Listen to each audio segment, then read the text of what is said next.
Hello, my name is Patricia, and I'm delighted to welcome you to episode 12 of the third series of the Haiku P podcast. An episode in which old friends and new have written for you on the topic of ageing. The response has been quite overwhelming. It's clearly a topic that inspired you. So how are things where you are? Life here in Switzerland is moving back to normality. It's funny how quickly things spring back to life. Social distancing seems to be almost a thing of the past here. Although the authorities remind us to distance, the reality is that we're beginning to forget. I'm looking forward to the day that the government says my children can come home for a visit, or that the UK will allow me to visit them without making me quarantine for 2 weeks. It feels like it's getting closer. Restaurants are open, and I've taken my husband out for coffee with my coffee money.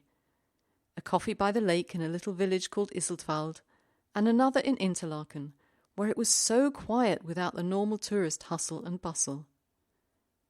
So many thanks to those of you who went to the Poetry P website and bought me a coffee. My husband and I both appreciated it. Before I continue to the haiku and senryu, just a little housekeeping. I'm pretty sure I've updated the Poets directory so everyone on today's podcast is on there. But do please check and send me updates if they're needed.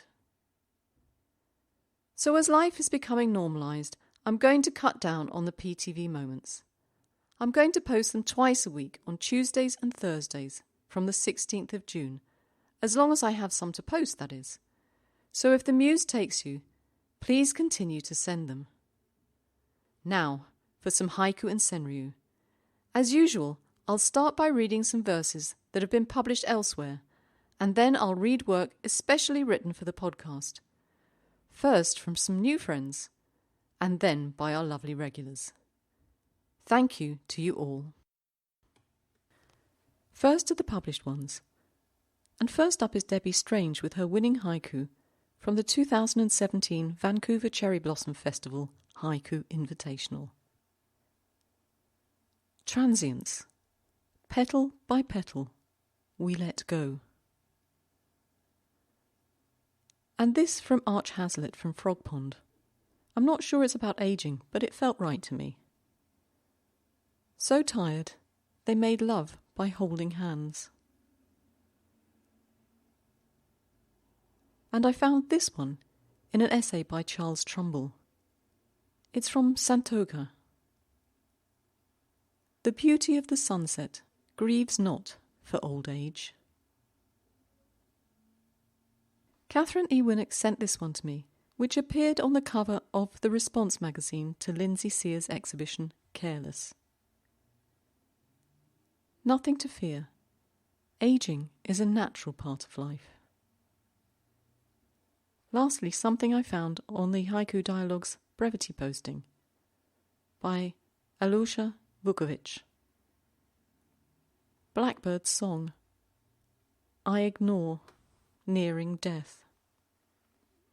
That's a bit sad, really, isn't it? But anyway, let's move on to haiku and senryu that have been written by you for us. And as usual, I'll start with poets that are new to the podcast. Heading first to the continent of America to meet Deborah Bennett, who grew up in the Midwest.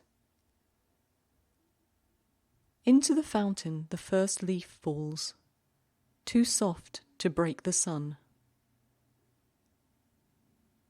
And then to Philadelphia to welcome Michael Field, a writer of many genres, who today has written haiku for us. Wrinkles of age spread on another birthday cake, cracked white icing. Next, from Wendy Toth, Nota Nicola, a verse that resonated with me. Both my sons now tower way above me, and this one made me smile. I walk with my sons through the garden, how the weeds have grown.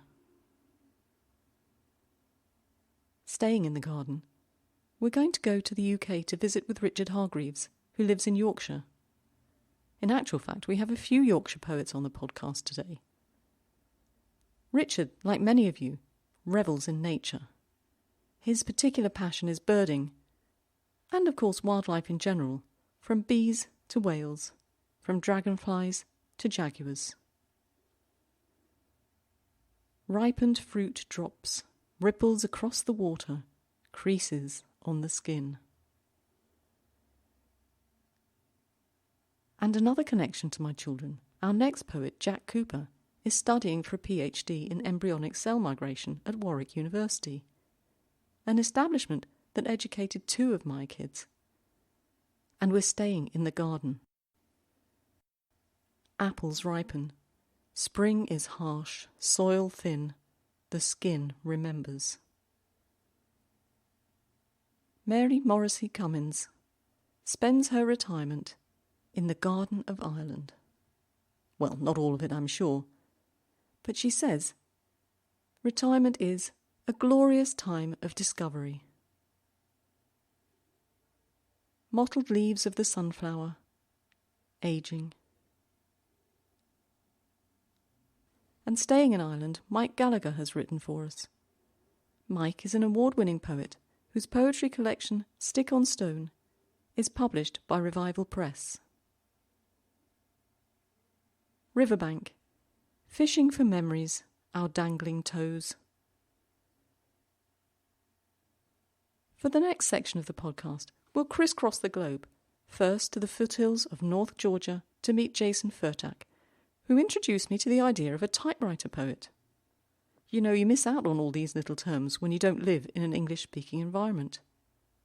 So possibly from Jason's typewriter, a ghostly apparition of my past, grey hair. And now to India, where we'll hear from Minal Sarosh, another award-winning Haijin. Forgetfulness. Why do I call my daughter by her son's name?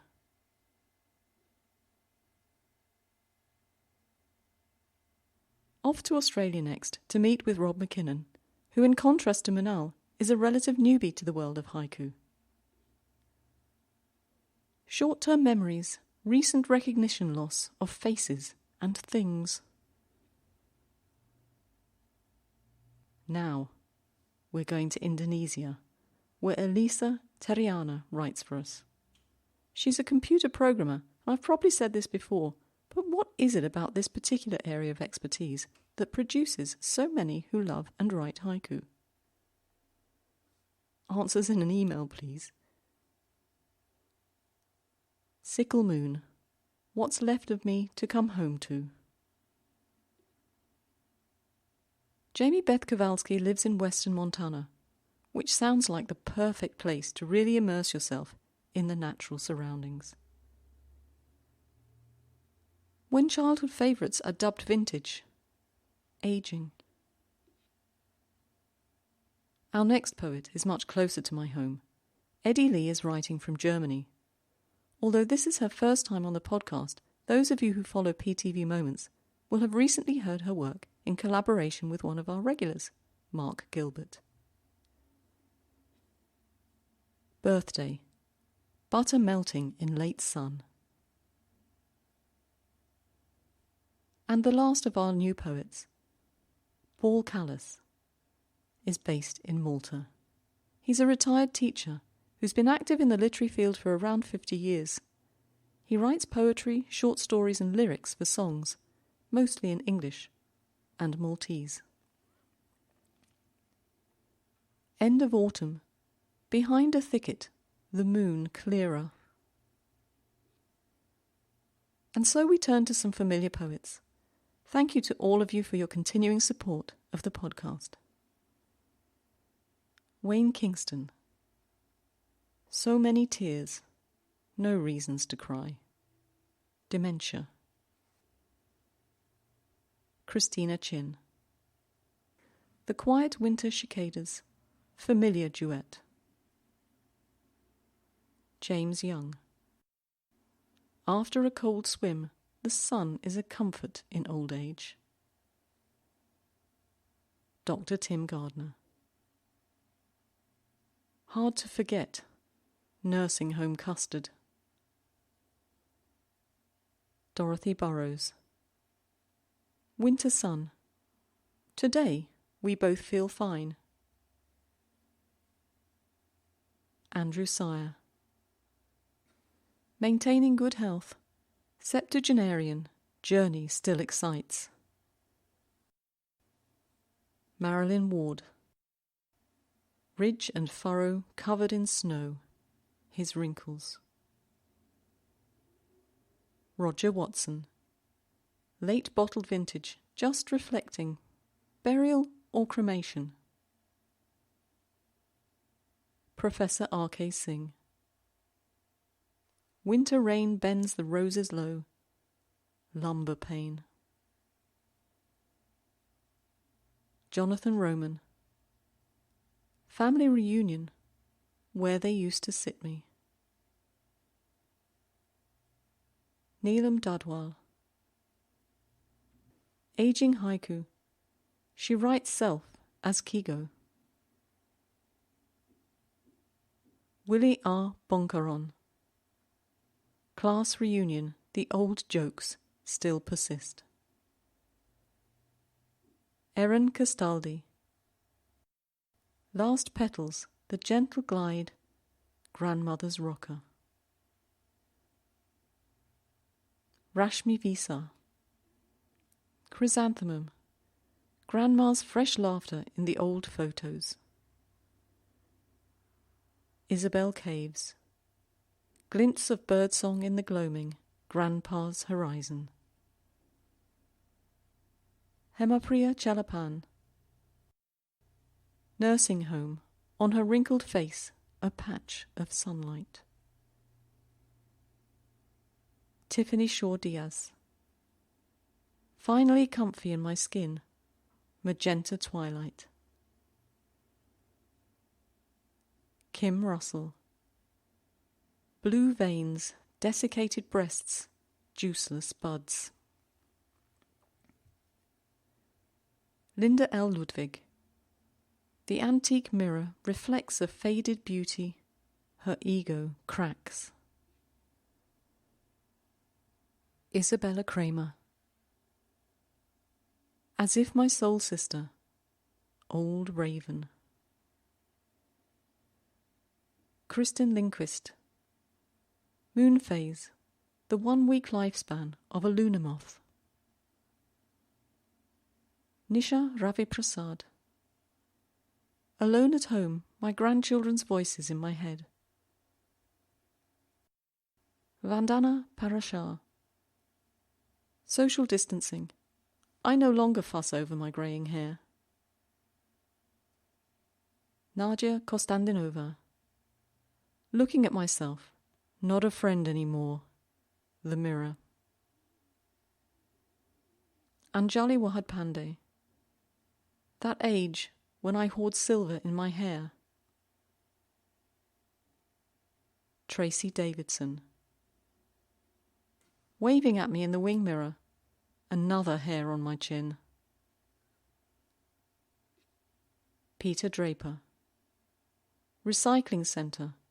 Which skip for memories? Ricky Rivers Jr.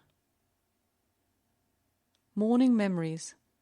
A moment to breathe, take in the past. Valentina Rinaldi Adams. An epiphany. That old person is younger than I. Robert Horrobin. Crow's feet. The simple act of smiling. Mark Gilbert. The echoes of yesterday's dappling swans. Roberta Beach Jacobson. Lakeside birthday, new ripples in reflected face. Lavana Cray. Lost names, reviving wildflowers in a tea bag. Demir. In dreams, I'm growing spring onions. Wrinkled hands. Pravat Kumar Padi. fruit laden, the old man lightens his worries. Mariella Koromoto. In the garden, a conversation of rusted ideas. Pearl. Solar return, the V in the tail of the swallow. Elaine Patricia Morris. Threadbare brocade, curtains of conversation, unravelling dramas. Miniko Takahashi. A night with fireflies, getting old at liberty. Daniela Misso. Burning wood, hopes of tomorrow in the fireplace. John Hawkhead. 61. The realization I'm an orphan. Srinivas S.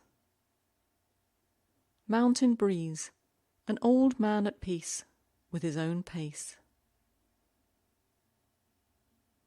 Richard Bailey. Classic Caddy Mandarin Orange convertible, missing hubcap. Bhawana Ratore. Imparting wisdom, my mischievous grandchildren, life in quarantine. Ian Speed. Aging well comes from thinking older when you're young, younger when you're old. Constance Borg. A tree lives longest when surrounded by the forest. Debbie Strange. Bristlecone pines. Surely these could not be my hands. David Oates. Poor old feet. Thanks for carrying me this far. Wendy C. Bialik. Old age. Wisdom from every mistake keeps me company. A little something from me. Tracing history through photos, fading colours. And to finish today, a collaboration from Barbara Carlson and Robert Quizada. Old hands caress yellowed keys, coaxing lullabies, grand piano sighs. Now what a lovely way to end the podcast, a collaboration, and especially sweet that it's one of our regular contributors introducing a new poet to us. So a last reminder, the next podcast will be continuing the idea of brevity and looking at editing. I've had a good response to that, and if you haven't heard it or read the show notes, there's still time to have a think and email me about it. And don't forget, next month the topic is voyages, and you still have time to email me your work. The deadline is the 1st of July. There's a bit of a change for next month. I'm very excited to have a joint editor. I'll tell you more then. So until next time, keep writing.